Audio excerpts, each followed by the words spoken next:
So the objective is I can combine functions using function composition. So before I go over the definition of a composite function, just considering this, we have a function f of x and we have a function g of x. So a composite function would be f composed with g of x. So this would mean composed, and it really is f of g of x. So it's f of x evaluated at g of x. So this would be f composed with g of x. Okay, so if we were to consider the domain of of f composed with g of x, it is the domain of g such that g of x is in the domain of f.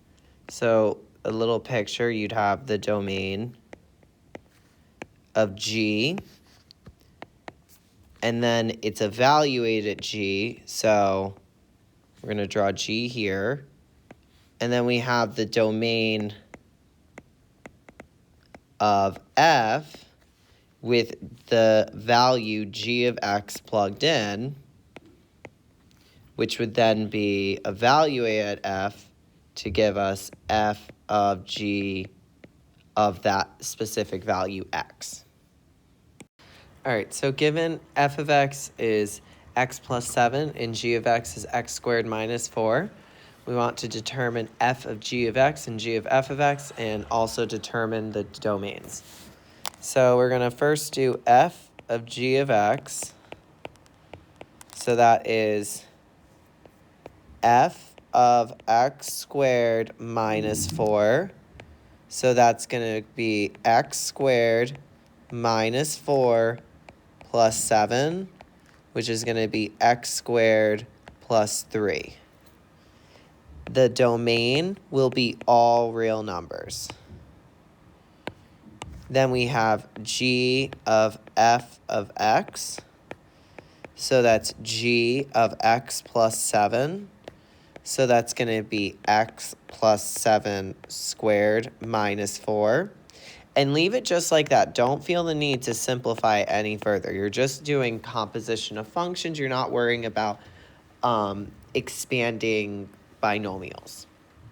Here we are given f of x is 3 minus x, and g of x is x over x plus 1.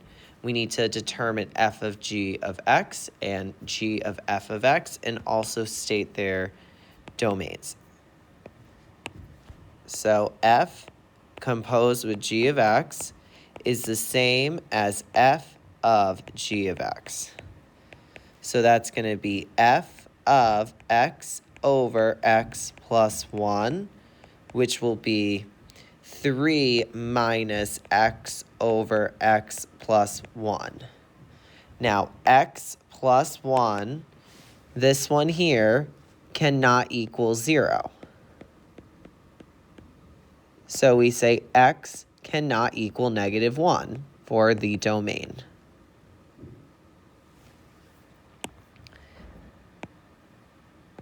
Now we have g of f of x. So it's going to be g of 3 minus x. So this will be 3 minus x over 3 minus x plus 1. So that'll be 3 minus x over 4 minus x.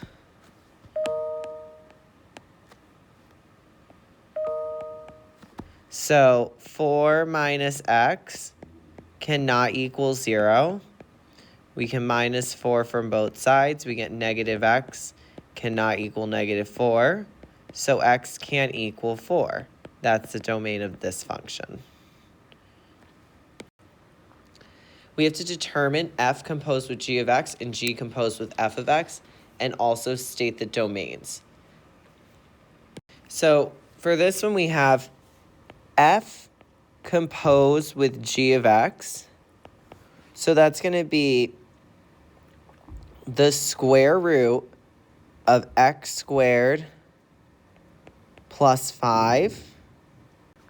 And then for our domain, we actually aren't restricted using this radical because we could plug in any number into our x value. We can plug in a negative number and we would still be able to evaluate the function. So it's not restricted in this case by it's not restricted by the square root as much because you have x squared in it, so you aren't dealing with that same issue as if it was just x plus 5 under a square root. Since it's x squared plus 5, if you plug in a negative value, it turns positive, so it's not a problem. So if you have g of f of x, that'll be the square root of x plus 5 quantity squared. So this one for the domain, x plus 5 has to be greater than or equal to 0. So x has to be greater than or equal to negative 5. Here we have to evaluate using composite functions. So it says evaluate f of g of 3. So that's f of g of 3. So all you have to do is you first just do g of 3. That's going to be 3 plus 1, which is 4.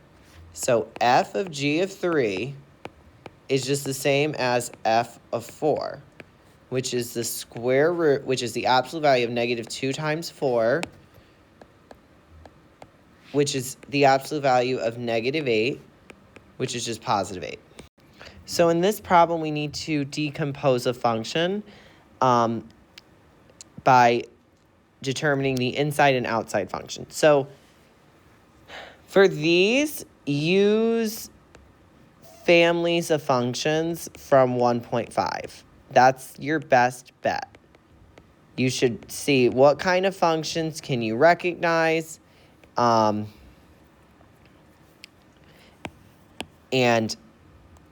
how would you figure that out? So the way you figure this out is you know that you have f of x and g of x, where it's going to be f of g of x. So what I like to do is I always like to just draw parentheses around.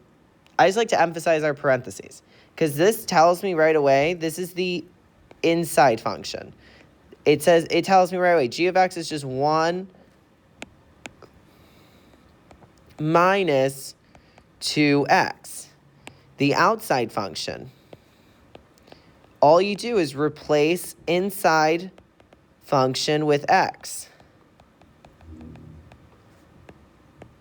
So instead, we're going to have this parentheses with the cube in it from before, but instead we have x cubed. So in this case, f of x is x cubed. G of x is 1 minus 2x. Then f of g of x is going to be 1 minus 2x quantity cubed, which is h of x. So this works. There's really only usually one answer for these. So you have to be pretty precise with them. Here we have h of x is the cube root of x squared plus 1. So first for the inside function, it's really wherever you have parentheses. There are parentheses inside the square root. So technically your inside function would be x squared plus 1. That's going to be g of x. And then again, your outside function, replace this g of x with just an x. It's just x. It's just the cube root of x. So f of x is the cube root of x, and then g of x is x squared plus 1. So f composed with g of x is f evaluated at g of x, which is going to be the cube root of x squared plus 1.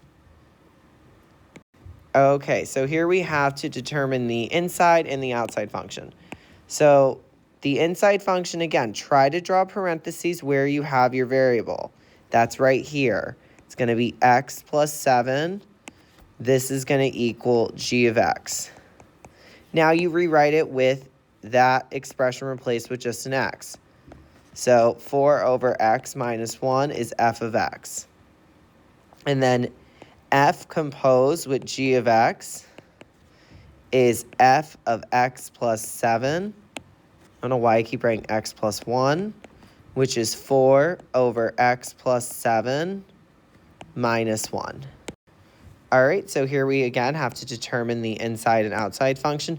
So the inside function, again, you just draw parentheses around where you see your variable. So that's going to be x plus 5, and that's g of x.